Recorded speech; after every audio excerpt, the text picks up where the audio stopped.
Now you're having baby. Did you go into labor or what was going on at the end moments? So it was kind of the exact opposite of my labor with my daughter. So with my daughter, I had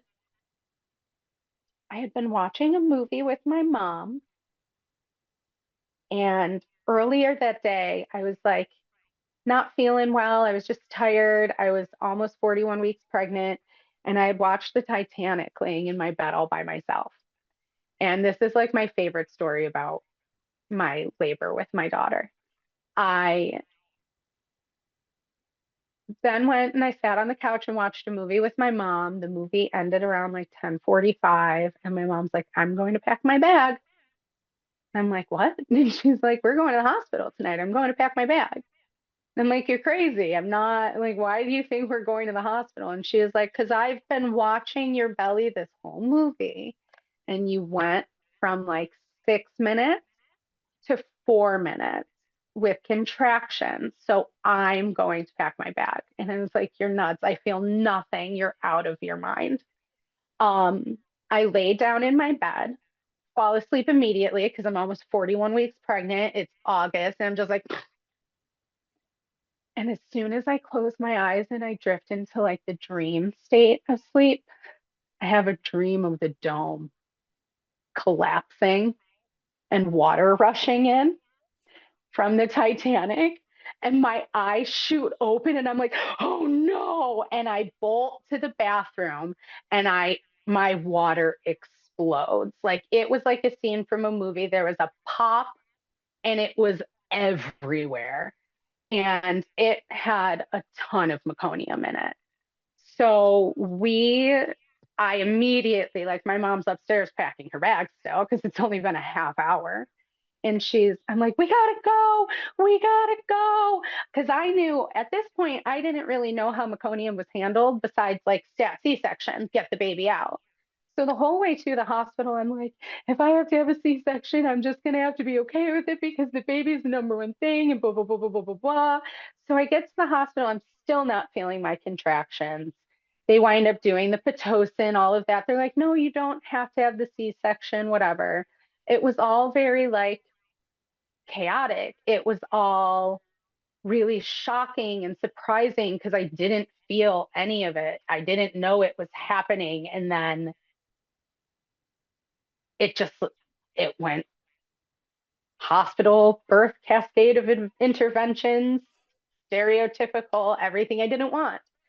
Um, so when I was pregnant with John, I was so ready for it to just be like one day I'm hardcore in active labor, utter chaos, whatever. And it winds up like I had a very standard, like one day all of a sudden I'm like, I don't feel well.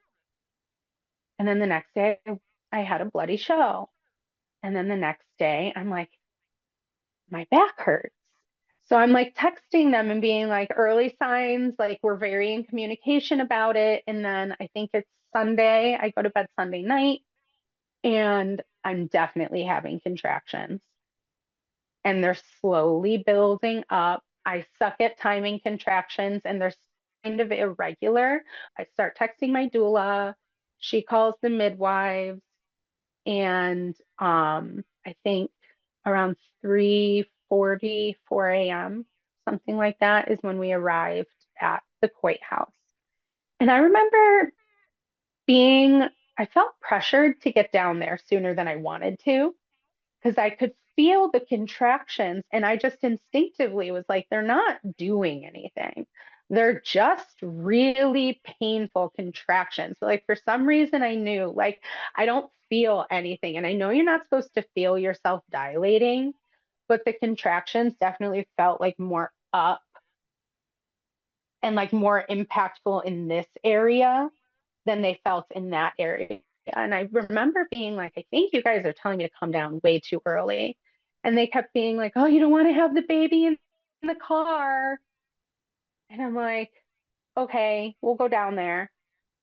Um, we get there around 3:40 in the morning. And one of the things that I really liked about the idea of delivering in a birth center is it wasn't going to be like utter chaos. It was going to be calm and tranquil. Well, that's not at all what it was.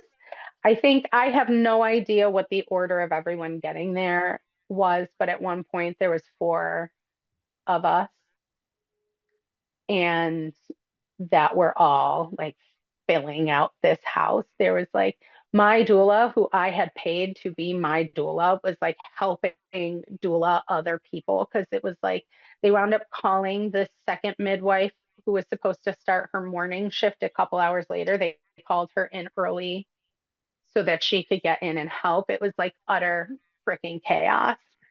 Um, but I wasn't really worried about it because all these other moms kind of seemed to be like getting their babies out in like good order. One of the babies actually was born in a car. Um, but I was like, I'm like, nothing here is happening. So I didn't really worry about it because I was like, they'll all be gone by the time I really need all the attention. Um, but I did, so my water hadn't broken yet. And I was there for a couple hours. I remember there was something that made me be like, wait a second, this is not exactly what I anticipated. One of the things was that one of my first blood pressure checks was high. And I normally have like a very healthy blood pressure. And I didn't have high blood pressure throughout my pregnancy at all. Um, And I remember her doing my blood pressure and it being like 139 over something and asking, wait a second, isn't that high? Do I need to go to the hospital? And so like from the jump, I like the transferring to the hospital was never not part of my dialogue, even when I was in labor. But she just like brushed it off. And well, she didn't brush it off. I can't say that. She seemed to really think about it for a second and then she got distracted and then just we never went back to it. Um, so I don't know, it was just it felt extremely disorganized for the first couple of hours. Um, it didn't seem like they were really keen on listening to me about what I was experiencing, which is opposite of what I was told I was going to get because like you're told that's what the hospital does. Like you're at the hospital. They want you to be a machine. You're on their time clock. You're on there. But I felt way like that at the birth center too. That was definitely part of my experience there. They definitely were checking the baby.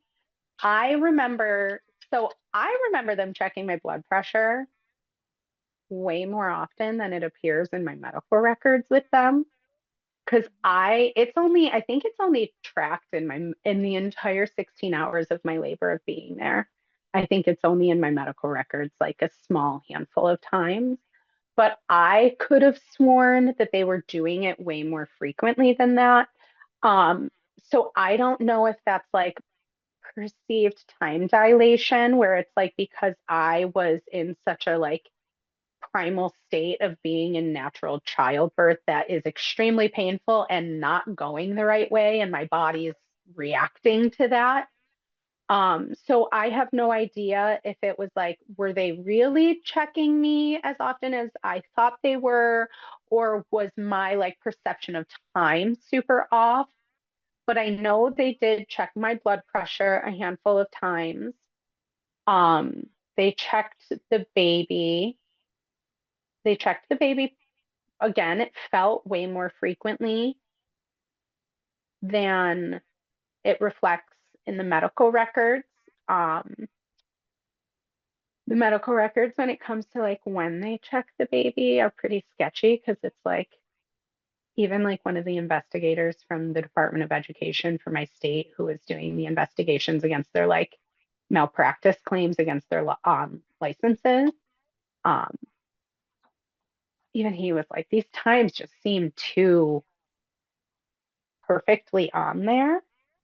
And in my medical records, he conveniently stayed with a blood pressure or whatever they're checking with the Doppler, the heart rate or whatever. He conveniently stayed between like 111 and 159 throughout the whole labor, where it's like 110 and 160 are where the like cause for concern numbers begin. Um, so they were checking us. I wouldn't have been comfortable without them checking us. I know they checked him often enough because like I know that every time they checked him, it was a conversation. They would do the Doppler. We'd say, "How's the baby? He's doing great. His heart sounds great. Everything sounds great." And then we'd be like, "And how am I doing? You're doing great. Everything sounds great." And so, like, I remember there being a pretty, pretty successful pattern of that happening frequently throughout my labor. We did touch base about how he was doing often. We touched base about how I was doing often. So when they said that, how did you feel? Bamboozled. I felt completely bamboozled. I felt like a piece of crap. I was falling apart at the seams. I kept asking questions, being like, this doesn't feel right. Everything feels wrong. Things don't feel right. It doesn't feel like I like even saying things as specific as, it doesn't feel like the contractions are in the right spot. And everything was everything related back to a story about a mother who just a couple weeks ago had the exact same symptoms and felt the exact same way. And right when she was about to transfer to go to the hospital, she stood up and the baby just came sliding right out of her. So I was like, That's not actually listening to you, though. no, but it was like it was all even I know I had about 12 hours of pushing effort, um, which is Too horrible. long. Um, I know now that they lied to me about how long I had been pushing while I was in labor. They don't mark down on my records where pushing efforts began, but I knew where pushing efforts began in relation to a different event that was marked on my records. Um, so me and the investigators were pretty rapidly able to like time some of the things that are missing out because I have a stupid like my mom calls me an elephant because it's like if I remember that I remember where I stepped on a bug on the sidewalk where I was four when I was four and I like have to stop and mourn it. So I remember like the smallest, weirdest things. And so we were able to fill in a lot of the gaps of my records from the midwives. Um, and I remember when I started pushing, I literally said, I'm getting the urge to push. And they were like, so start pushing. And I was like, I don't think I'm ready to push. I asked for them to check my dilation. And they were like, if you're getting the urge to push, just start pushing. And I'm like, but I don't think I'm dilated. Like, I don't feel dilated. And they were like, if you have the urge to push, you can start pushing. So I started pushing. And even then, I'm like, this doesn't, like, I don't feel like I'm doing anything. I feel like I'm just wasting my energy right now. What is happening? And it was all just like very felt scripted. Like everything was just like chants and chimes and hymnals just to be like, everything is fine. Everything is fine. You're your own worst enemy. Are you strong enough to handle this? Can you get over this mental hump? You think that that's pain. That's just your brain type of stuff. Um, so one of the things that I don't think a lot of like I have a high pain tolerance and I know I can get through a lot of stuff, but there's a certain element of like mental anguish that you don't even know you're tapping into when your body is fighting against a labor that isn't going well. Like I can't, it feels like I can only equate it to being like on a really bad drug where it's like your brain and your body are not, and I know you probably, because like I think about you in the back seat when you're just saying we don't have the time. We don't have the time. It's done. He's gone. And it's like your brain and your body just are in this like weird other place. It's not here right now. It's this other place. And it's like I think it's because you're dying.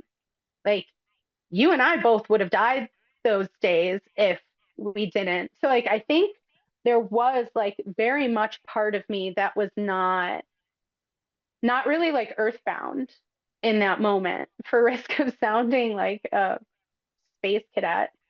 So it was very, very, very easy to be coaxed and guided and manipulated. It was like I was in such a state of physical shock without knowing I was in a state of physical shock that any amount of like softness and gentleness would have just guided me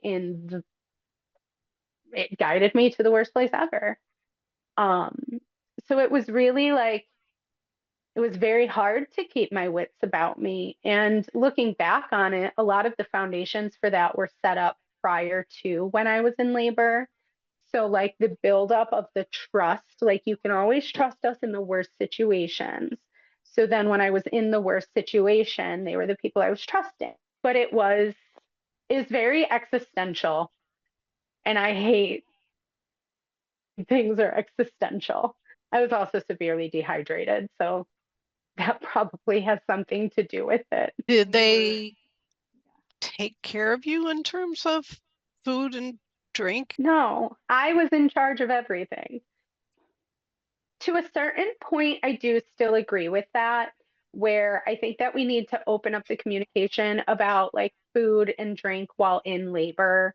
Um, but I do think that there should be a certain point. And it's like, okay, if you don't want to eat and drink in labor because you want to walk around, that's fine. But like maybe during pushing efforts, that's when we're going to give you that IV fluid because you need like so I do think that there's a balance to be struck between that. Um, but I was not given any guidance.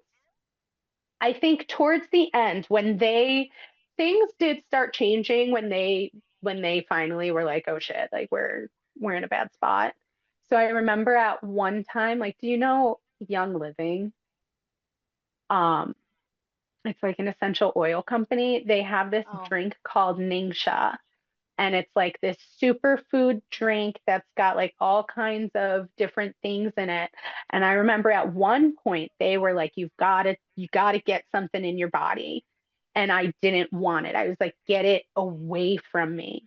Um, but I remember I had one of those like metal 20-ounce thermos tumblers that's got like the screw on. It looks like a soda cup from like a fast food place. Um, and I remember if I finished that, they would go top it off with fresh ice and water. So like when it was finished, it would be like by the time I finished one, it was like warm to sip, and they'd replenish it. So then the next time I drank, it would be like ice cold water. And I only remember like the feeling and the refreshingness of ice cold water maybe 4 times in those 16 hours, which that was a 26-ounce cup. So not a lot was going in. And I was like in a super hot birth pool and a super hot shower and I was sweating and it was like I was puking a lot. I was going to the bathroom a lot. So it's like I was just like every fluid in my body was leaving my body with almost nothing. So did they take your temperature? Not until the last half hour, 45 minutes. maybe like 20 minutes. So I know we all know the details of this story. Um, I would say maybe like a half hour before they said to me, he has no heartbeat, is when they took my temperature and it was high. It was like 103 or something. It's way too high. Yeah. I mean, you were talking about how hot you were, and I was like, well, one of the maternal assessments is blood pressure, pulse, temperature tells you a lot about what's going on with somebody's body. They made me feel like I was being very well taken care of, but I'm an amateur. I'm a layperson.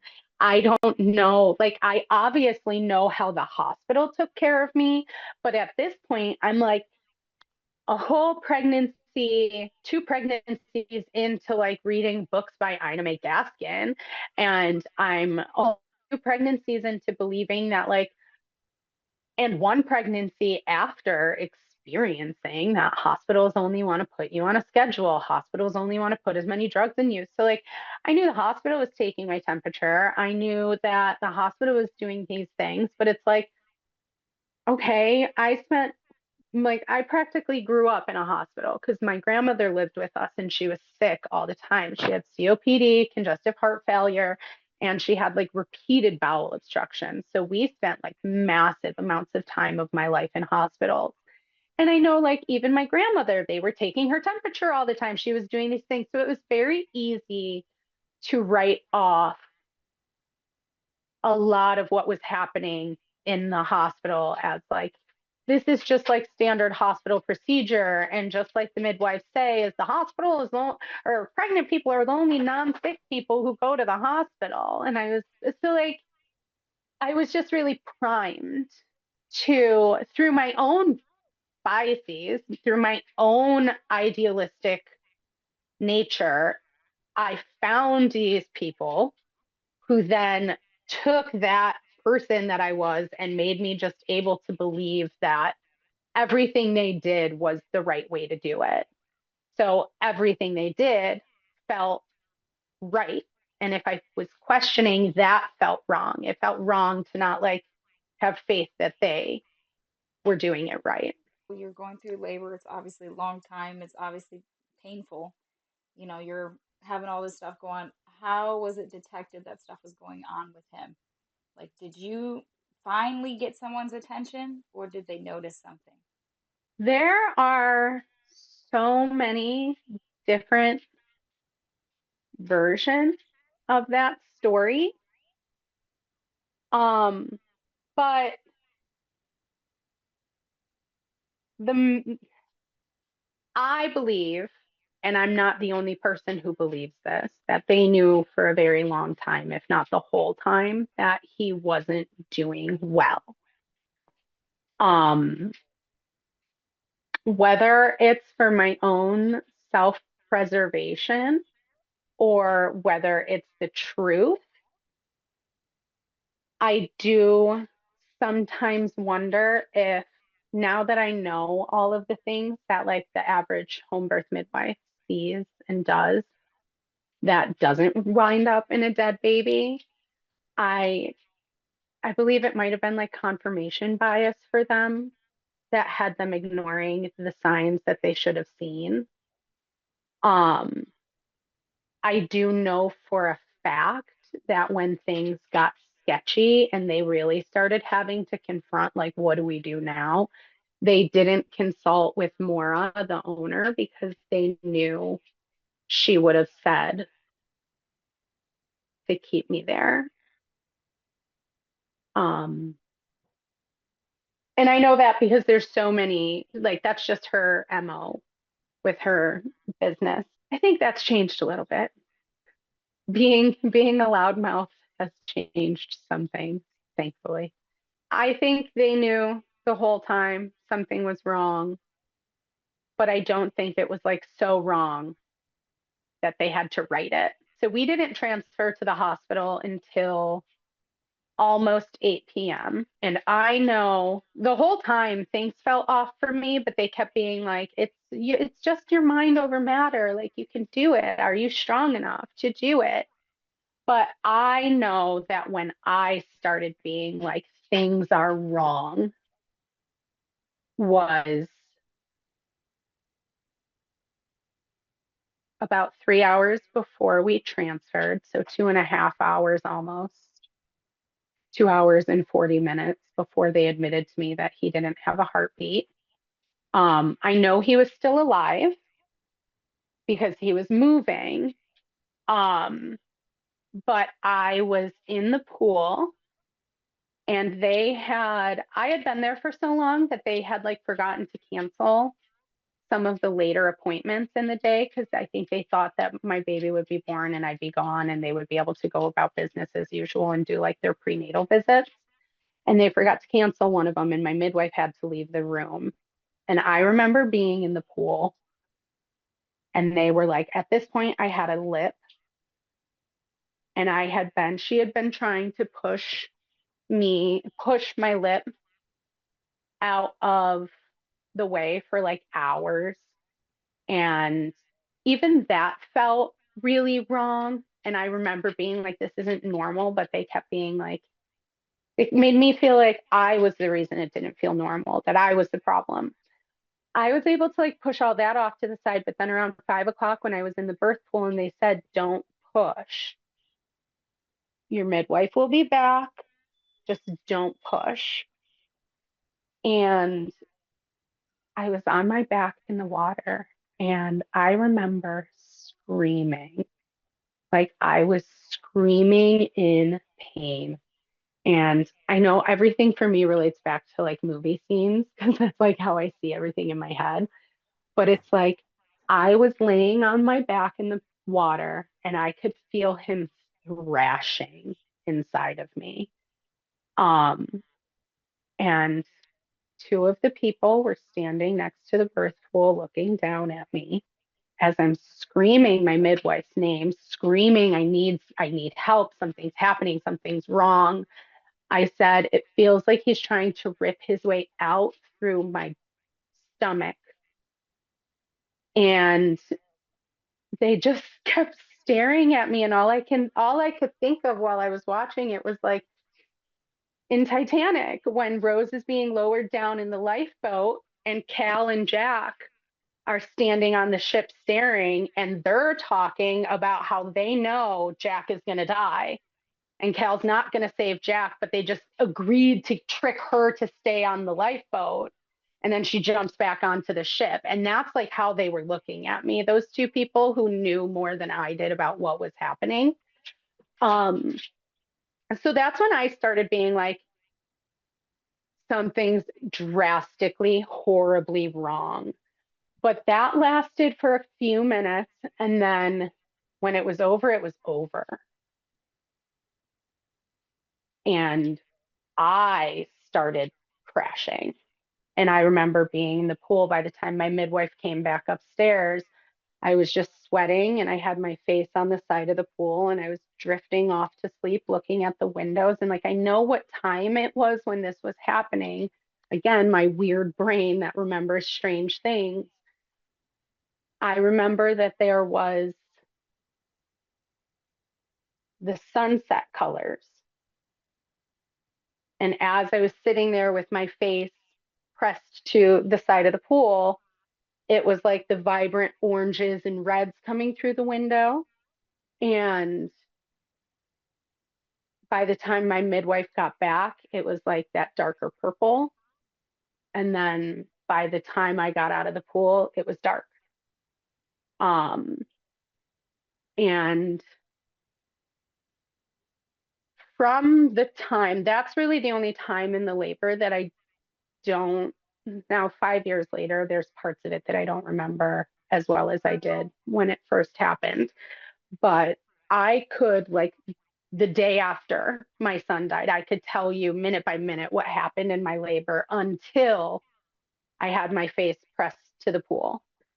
And that's when I know they got me out of the pool and I know they put me on a birth stool and they were like, this was like push, push, push. They were doing all kinds of crazy things where, like, at one point they had me stand up and they had John behind me to like lift my belly, and they were trying to get me to like squat really, like doing all kinds of crazy things. They had me doing spinning babies earlier in the day where they were having me put like my feet on the bed and my arms on the floor. And that felt really wrong and intense. And I told them I wasn't going to do that anymore. And then when they had me doing this stuff a couple hours later, I was like, oh, this is intense. And I like couldn't even hold myself up. So they had like people holding my arms and John holding my belly. And at this point, it's just so utterly chaotic that it's like at that point, it was like hard to get a grip on what was going on, even for like, well, John had never seen a woman in labor before. So all of this is new to him. So he has no idea what's going on. My mom had extremely difficult delivery with my sister, and she almost wound up having to have a C-section, but she wound up getting my sister out. So it's like my mom has already seen some like intense things happen in labor. And she was like, this is weird, but this is like, they know what they're doing. They are like, look at them. They're like a well-oiled machine. Um, so then by the time I got to like the birth stool, it's probably like 6 p.m. ish, 6:30. And after a lot of like real exertion in that and not making it any farther, that's when they took my temperature. And after they took my temperature, they waddled me over to the bed and they had me pushing and they were like flipping me around in every direction to try to push. And I was putting everything I have into it. And that's when, at one point, she told me to reach down between my legs because I would be able to feel his head. So I reached down and I felt his head. I could feel his head full of hair. Um, but then I know she had the Doppler on me for like a long time while all of that was going on. And like right after she told me to feel his head, she asked me to he like went back and then she asked me to flip over onto all fours. And we actually have a picture of me on all fours. And like they have the towel across my butt and everything because they're like ready for him to come out or they're anticipating him coming out. Um, and I remember her arm was between my legs and she was doing the Doppler on my belly that way. And then she tells me, I need you to get up so that you're on your knees, but kneeling straight up. And I get up and I'm having a hard time holding myself up and I'm like really wobbly. And I remember I hit my head on the chandelier because there's literally the ceilings are like 8-foot ceilings in this room. It's a 200-year-old house and the ceilings are really low, but she put a chandelier right over the birthing bed. So I bumped my head on it and that's when she said, I'm going to need you to sit really still. I can't find the baby's heartbeat. And at this point, it's like 7:30, I think. I don't remember the exact time, but it's around 7:30. And I was like, shouldn't you be calling an ambulance? Like that. All of a sudden, I'm not wobbly anymore. She said, I can't find the heartbeat. And it's like, I'm made of stone. And I'm like, shouldn't you be calling an ambulance? And she was like, well, I think just a change of position and we'll be able to find it. So then she does it again. And I just remember the Doppler, just 0, 0 and like red blinking numbers. Um, so then I was like, call an ambulance. And that's when somebody else was like, let's go get the ultrasound machine. And then they couldn't find the ultrasound. And now at this point, my mom's on the opposite side of the door because when the midwife said she wanted me to change positions because she couldn't find the heartbeat. My mom was like, I'm going to start panicking. I'm leaving the room because like they're not panicking at all about it. So obviously this is just like standard procedure. They're used to this happening. They're used to how this goes. So I don't want to be the like stressful, frantic mother in the room. So she stepped out of the room and there was like the hallway and then there was like a room and then a room off of a room. And the bed was in the room off of a room. So we had like our own private little waiting room spot in the area that I was birthing in. And my mom was in the waiting room. And the first person who said, let's use the ultrasound machine, she leaves the room. And my mom's like, I assumed they found the heartbeat because she just like walked through the room. There was no sense of urgency. So she goes down and she tries to find the ultrasound and she can't find it. The next person in the room is like, and I'm like, call an ambulance. And the next person in the room is like, I'll go get it. I know where it is. So then she leaves the room. And my mom, again, was like, I figured everything was fine because nobody was moving with a sense of urgency. Now, remember, my mother's mother spent, if you tallied up all of the hours and days that my grandmother spent in the hospital, my grandmother was in the hospital for months of my childhood. And my mom is an only child. She's a teacher. So she would bring her laptop to the hospital. My entire life, we've watched hospitals. We've seen people, we've seen the most professional medical professionals handling the craziest of situations. And even people who work in crash emergency room situations don't walk with like that kind of leisurely pace when there's something going on. They both just moved so calmly that my mom was like, everything's under control. And I'm petrified. I'm frozen in place. I have no idea how to like even move my body. And finally they come in and they finally locate the ultrasound machine. It didn't work at first, so they had to reboot the whole program. And it's this like ultrasound that connects via cord to an iPhone that they have. And she's holding the iPhone facing my face when they turn the ultrasound on, and there's my son's body, and I can see his thoracic cavity and I can see his spine. And I've seen enough sonograms and ultrasounds to know when you're watching a live ultrasound, there's flickers. There's flickers where the heart is, there's flickers where the blood's flowing through the body, and there's nothing flickering. And I finally say, I look right at the midwife and I say, call an ambulance now.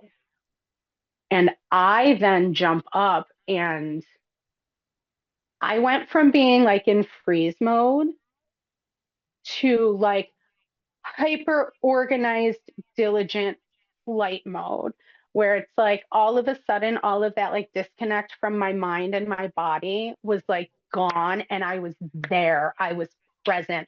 And I was like, my robe's over there, my nightgown's over there, my phone's over there, things I hadn't thought about in hours. And I was like, get me out of here now. And within, I think we didn't time it, but it had to be the ambulance got to us within 4 minutes, I believe, of the phone call.